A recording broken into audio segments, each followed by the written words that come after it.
Menurut kami, sosok yang bisa mengaktualisasi nilai-nilai ASN berakhlak adalah almarhum B.J. Habibie. Dalam waktu singkat, dalam masa jabat kepresidenannya, beliau mampu menciptakan reformasi besar-besaran dalam sejarah di Indonesia. Berikut aktualisasi implementasi dari nilai-nilai core ASN berakhlak pada beliau. Berorientasi pada pelayanan, kebebasan berpendapat, aspirasi, bersuara, dan pers. Hal ini ditandai dengan terbitnya Undang-Undang Nomor 40 Tahun 1999. Lalu, pemilu yang dilakukan secara langsung, umum, bebas, jujur, adil. Pemilu demokratis pertama pasca Orde Baru. Memprakarsai Bank Indonesia yang independen sehingga lebih fokus mengurusi perekonomian. Mampu mengatasi krisis ekonomi seperti mempertahankan harga BBM bersubsidi pada waktu itu sehingga tetap terjangkau di masa kepemimpinannya.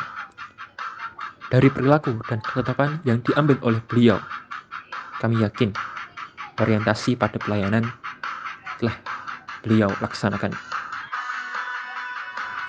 Akuntabel.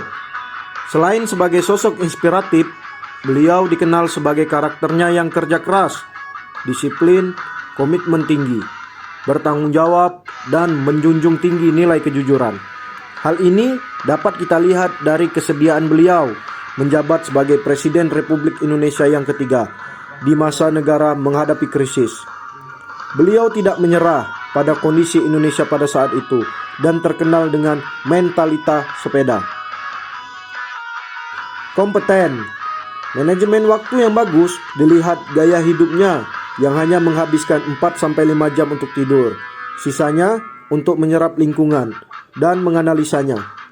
Membaca buku 7,5 jam sehari, bahkan sampai menghasilkan gagasan di bidang termodinamika, yakni teorema crack propagation theory yang amat sukses bermanfaat dalam hal kecelakaan pesawat terbang.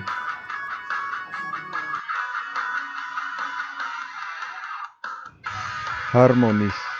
Penghapusan diskriminasi terhadap kaum minoritas melalui aturan-aturan seperti Impres Nomor 4 Tahun 1999 yang berisikan penghapusan SBKRI atau Surat Bukti Kewarganegaraan Republik Indonesia, yang mana kami berpendapat bahwa adanya harapan yang tinggi terhadap keberagaman dan kesatuan Indonesia yang harmonis, rukun, dan saling menghargai.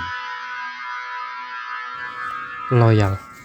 Meski sudah memiliki nama dan posisi yang mapan di luar negeri, beliau tetap kembali ke Indonesia untuk menjalankan tugas sebagai menteri demi membangun Indonesia, negara kepulauan, terlebih di bidang dirgantara yang sangat berguna.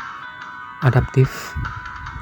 Antusiasme terhadap perubahan ditorehkan oleh beliau dengan menuntut ilmu hingga ke luar negeri, yang kedepannya diharapkan bisa adaptasi dengan perubahan teknologi dan berkontribusi bagi negeri. Di masa beliau, Indonesia mampu membuat pesawat sendiri. Tak hanya itu, inovasi juga terus beliau lakukan di bidang politik dan teknologi. Kolaboratif. Di masa dilantiknya beliau menjadi Presiden Republik Indonesia, beliau bekerja sama dengan beberapa lembaga internasional sehingga mampu menyelesaikan permasalahan-permasalahan. Dalam hal aeronautika, beliau berkolaborasi dengan PT IPTN dan KASA demi memajukan industri dalam negeri. Demikianlah aktualisasi dari nilai-nilai berakhlak yang terdapat dalam sosok B.J. Habibie. Semoga dapat kita ambil hikmahnya dan kita implementasikan dalam kehidupan sehari-hari.